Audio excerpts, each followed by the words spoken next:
Buenos días, profe. Hoy vamos a presentarle keynesianismo en México, especialmente en el 2008. Los integrantes del grupo son Arancha Espejo, Laura Guerrero, Laura Guevara, Luis Daniel Velandia y somos de curso 11G. Primero que todo, ¿qué es el keynesianismo? Bueno, esta es una teoría económica que fue propuesta por John Maynard Keynes en su libro Teoría General de la Ocupación, el Interés y el Dinero, publicado en 1936. Esta idea en su época fue bastante innovadora, ya que fue la única solución que hubo para el crack del 29. Los economistas de esa época no podían comprender por qué era que la economía había caído. Entonces Keynes llegó y propuso que la baja demanda y el exceso de producción habían sido los causantes de este fallo en el mercado. Esto se debe a que, según Keynes, el mercado es imperfecto y debido a esto, el Estado debe intervenir para poder salir, por decirlo así, de estos ciclos económicos. Entonces, ¿cuáles son las reglas o características del keynesianismo? El keynesianismo dice que si hay más dinero y menos intereses, la demanda aumentará. ¿Esto a qué se debe? El Estado debe hacer que los ciudadanos usen su dinero para salir de la situación. No. Por favor, elimina la parte de atrás. Esa parte no, donde hay como un corte, no. El keynesianismo usa la política fiscal, la cual dice que los impuestos y los gastos gubernamentales deberían aumentar. Esto con el fin de poder intervenir y, por ejemplo, dar un mayor desarrollo en la educación, la inversión, los subsidios, para que así los ciudadanos puedan invertir en la economía del país. Asimismo, el keynesianismo argumenta que mientras más dinero haya y menos interés, la demanda aumentará por parte de los ciudadanos. Esto es una política comercial proteccionista y esta es una de las características más grandes del keynesianismo. También tenemos el estado bienestar, el cual significa que el Estado debe tratar de mejorar la calidad de vida de los ciudadanos en cualquier sentido. A esto mismo nos referimos con la inversión pública que mencioné antes, que sería la inversión en la educación y los subsidios. En resumen, el keynesianismo busca estimular la demanda para provocar un aumento de consumo y el empleo en momentos de crisis. Ahora que hemos mencionado algunas de las características más importantes del keynesianismo, vamos a pasar al contexto histórico en México 2008. Hola, soy Luis Velandia y les voy a contar el contexto histórico sobre México en 2008, frente a las crisis económicas previsibles desde la que ocurrió en 1929. En los 80 se produjo una crisis económica que hasta hoy deja efectos en América Latina. Esta deuda es conocida como la crisis de la deuda externa. Debido al alza de los precios del petróleo y las bajas tasas de interés, varios gobiernos latinoamericanos se endeudaron con el propósito de industrializar su economía en los años previos a los 80. Sin embargo, cuando cayeron los precios de las materias primas, subieron las tasas de interés y aumentó la inflación, la deuda de los principales países de América Latina se hizo impagable.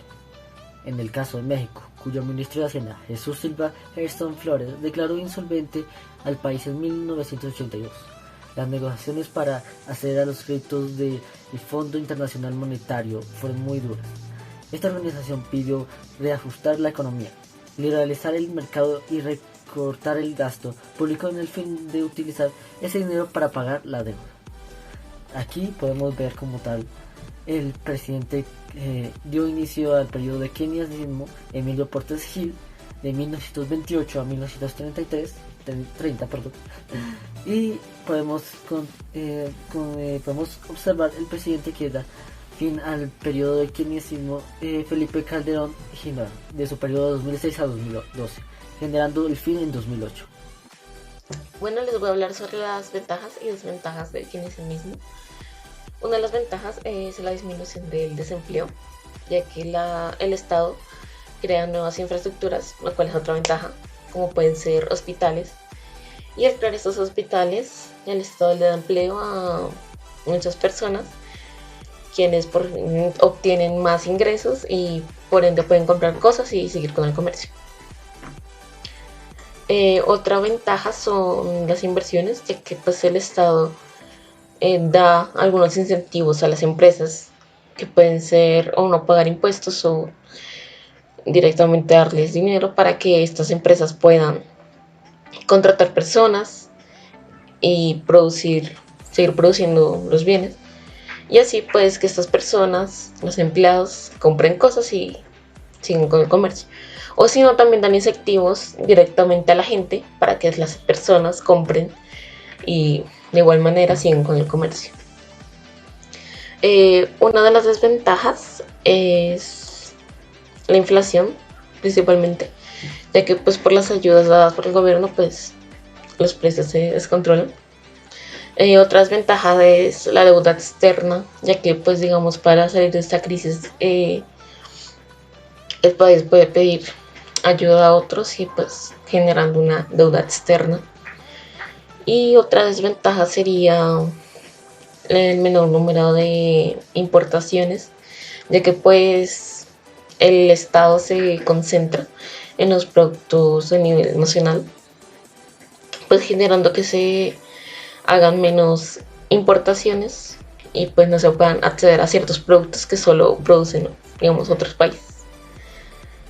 Aunque esto pues igual digamos que ayuda al mercado interno, pero bueno. Y otra de las desventajas, la última, sería que las personas al recibir pues los incentivos y todo el dinero, las ayudas del Estado, se vuelven más perezosos a la hora de hacer su trabajo y por ende dependientes de estas ayudas, por lo que pues esto es malo. Ahora pasemos a las causas. Una de las principales y más importantes causas fue la desaceleración de los Estados Unidos. En esto, México se vio directamente afectado debido a su gran dependencia hacia los Estados Unidos. Esta desaceleración de Estados Unidos se dio por el colapso de la burbuja inmobiliaria en Estados Unidos. Otra de sus grandes causas fue también la crisis del petróleo, que se dio el 3 de julio de 2018, donde un barril de petróleo alcanzó a valer $145,000, que es el precio más elevado que se ha pagado en la historia. Otra de sus grandes causas fueron los malos manejos por parte de los presidentes pasados. Ahora hablemos de las consecuencias, de sus miles consecuencias. Una de esas fue el recorte de presupuesto público, donde se vieron afectados todos los sectores, pero principalmente el de salud y la educación pública. También desaparecieron varias secretarías del Estado, entre ellas el turismo, reforma agraria y la función pública, además de que le vendieron dólares al mercado internacional en busca de aumentar el gasto fiscal, sin antes resaltar que el Producto Interno Bruto llegó a 1.16%, la inflación llegó hasta 6.25% y obtuvieron una deuda de $2 millones y el salario mínimo subió hasta 4.6% para evitar caer en la trampa de liquidación.